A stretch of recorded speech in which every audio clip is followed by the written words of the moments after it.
Hello guys, welcome back again sa ating YouTube channel, no, The Action Man. Una sa lahat, may galab shoutout po sa lahat ng mga kakampeng at sa mga hindi man mga kakampeng. Kung interesado ka sa bidyong ito, patapusin mo na hanggang dulo at huwag nyo nang kalimutan na i-like at i-share ang ating video para malaman naman ng iilan sa ating mga kababayan na nagtutulog-tulugan sa katotohanan. So muli naman nagbabalik ang nag-iisa yung host na si The Action Man para magbigay ng komentaryo at reaction sa mga mainit ng issue ng bayan. So ito ho mga ka-action, mga kakamping, no, may gusto lang ako na i-share sa inyo. Supporters pero hindi sasamahan. Ano ba ito ang i-share ni The Action Man sa inyo? May napanood kasi ako na isang survey at sa Dolomite po ito nangyari. Okay? Dito pinagpipilian BBM o Duterte. Okay? So, marami po siya ditong tinanong. At lamang po, puro Marcos ang pinili. Okay? Puro Marcos ho ang pinili, mga ka-action. 'Di ba? Ano ba itong sinasabi ko na supporters pero hindi sasamahan? 'Di ba? O ito po, panoorin muna natin ito. Dalawang tao lang ang ating panoorin. Huwag na natin panoorin lahat, mga ka-action. Basta lamang dito ang Marcos na bumoto na sila ay sinusuportahan ng administrasyong Marcos. Okay? Versus Duterte, magkakaalaman na kung sino ang mas papanigan. Mismong sa baluarte ng mga Duterte ako nag-interview, Dolomite Beach, Manila. At may follow-up question pa, sasama din kaya sila kung may mananawagan ng rally? Alamin ang kanilang mga kasagutan. Malay mo, baka parehas kayo ng sentimento. Dito lang sa Kanino Ka? Face-to-face survey. Let's go! Hi ate! Hi. Oh, wait lang po ha, wait lang po. May itatama lang ho tayo kasi parang mali po eh. 'Di ba? Parang mali po sa pandinig ko. Ang sabi kasi sa voiceover, mismo sa baluarte daw ni Duterte, Dolomite Beach. Sir, pasensya na po ha, pero hindi po yan ang totoong o tunay na pronunciation. Hindi po yan baluarte o hindi po yan lugar ni Duterte. Yan po ay pagmamay-ari ng gobyerno. Maaring yan ang naging project ni Duterte para ipalinis ang Dolomite Beach. Pero wag niyo pong sabihin na baluarte yan ni Duterte. 'Di ba? Hindi po yan lugar ni Duterte. Dahil ang pera din niyan na ginastos ni Duterte para ipalinis, pera din po ng kalahatan ng taong bayan. Kaya ang nagmamay-ari niyan ay tayong lahat ng mga Pilipino. At open place po yan. Pwede pumunta anuman ang kulay mo. 'Di ba? Hindi po yun tama yung sasabihin yung baluarte ng mga Duterte. Hindi po yan baluarte ni Duterte. Para po sa ating lahat yan. Yan lang po sir ha, ang tunay na pronunciation yan. Si Duterte lang ang nagpalinis niyan. 'Di ba? Si Duterte lang ang nagpalinis niyan. Pero hindi po nangangahulugan na baluarte niya na yan. 'Di ba? Dahil una-una, saan ba kumuha ng pera si Duterte para ipalinis niyan? Siyempre sa kaban ng bayan. Sino bang may-ari ng kaban ng bayan? Siyempre tayo ng mga maliliit. Tayo ng mga ordinaryong Pilipino. 'Di ba? Kaya sa pangkalahatan po yan. Pwede nyo po sabihin na dito tayo sa Dolomite Beach na kung saan pinaganda o pinalinis ni Duterte. O yan po. Huwag nyo pong sabihin na baluarte kasi hindi naman po kay Duterte yan. Hindi naman lugar ni Duterte yan. Sa ating lahat po yan ng mga Pilipino. Okay? Thank you po ha. Tuloy po natin mga ka-action. Hi po, kuya. Ate, tanungin lang kita, BBM o Duterte? Duterte po. Bakit po Duterte? Kasi si Duterte parang halos, hindi naman halos lahat nagagawa niya yung mga pangako niya ba? Satisfied Opo. naman kayo sa Satisfied, satisfied. Kasi nung time ni Duterte, safety po, lalo na dun sa amin, kumulang po yung nagkayos ng droga. Ito na yung tanong ko talaga. Di ba, supporter ka ni Duterte. Ikaw ba ay makikilahok kung sakasakaling may destabilization? Kumbaga, para pabagsakin ng gobyerno, makikilahok ka, makikirali ka ba? Ay, hindi po eh. Hindi po. So, ibig sabihin, supporter ka pero hindi ka aabot sa puntong makikipag-rally. Hindi po. Hindi po. Thank you very much, ate. Okay. Si ate sabi niya Duterte ang pinili niya. Pero hindi lahat ng pangako daw ni Duterte ay tinupad niya. May tama naman si ate ah. Totoo naman ang sinabi ni ate ah. 'Di ba? ang lahat naman talaga ng pangako ni dating Pangulong Duterte, hindi niya naman talaga tinupad. Di ba?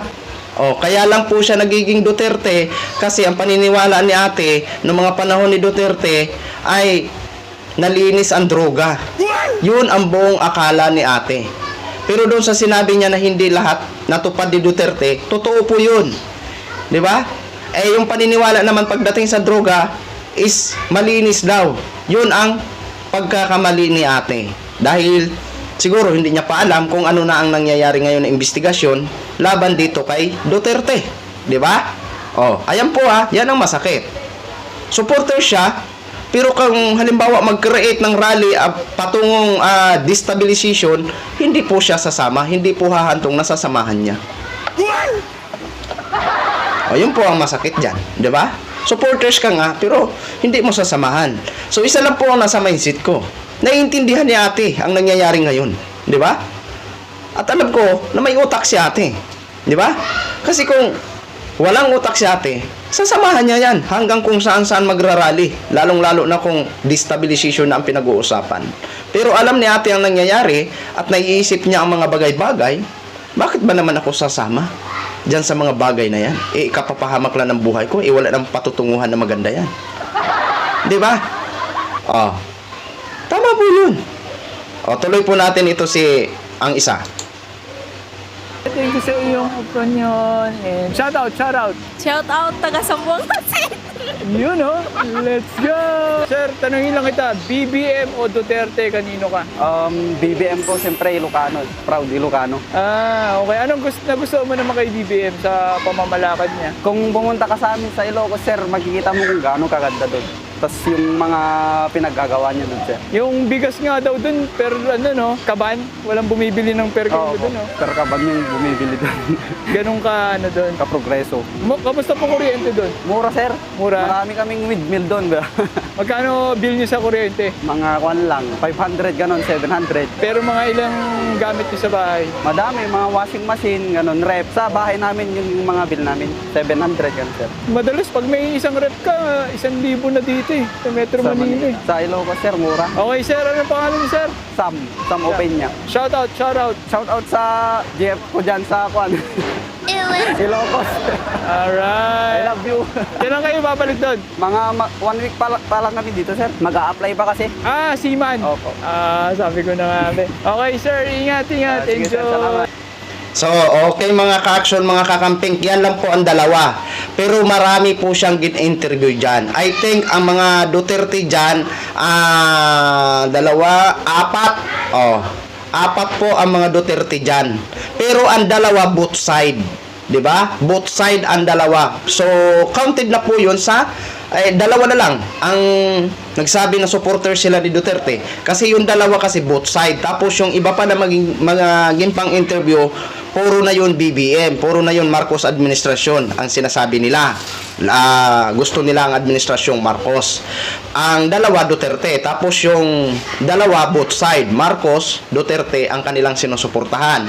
Pero nung tinatanong po sila dyan, kung sasamahan nila, gaya ng tanong niya kay ate, kung sasama sila kung umabot sa punto na magkaroon ng rally at destabilization, kung sasama daw sila. Ang sagot nila, kung anong sagot ni ate, yun din ang sagot ng mga tinanong na maka-Duterte at yung dalawang both side. Ibig sabihin, hindi ho sila hahantong na sasama sila pagdating sa mga rally na destabilization. Di ba? Supporters nga lang sila, pero hindi nila sasamahan. Di ba? Alam niyo mga ka-action, durog na ho ang mga Duterte supporters. Palagas na po to sila.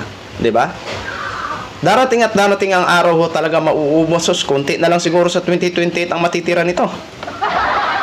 Di ba? Nakakaano po yan.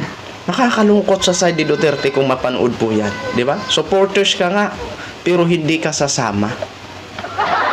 Yun lang sabi, nakakalungkot isipin, di ba? Nakikita naman talaga natin ang totoong senaryo ngayon. Wala naman silang ginagawa sa bayan. Di ba? Kung hindi puro hinanakit, puro paninira ang napapanood natin sa kanila. Di ba?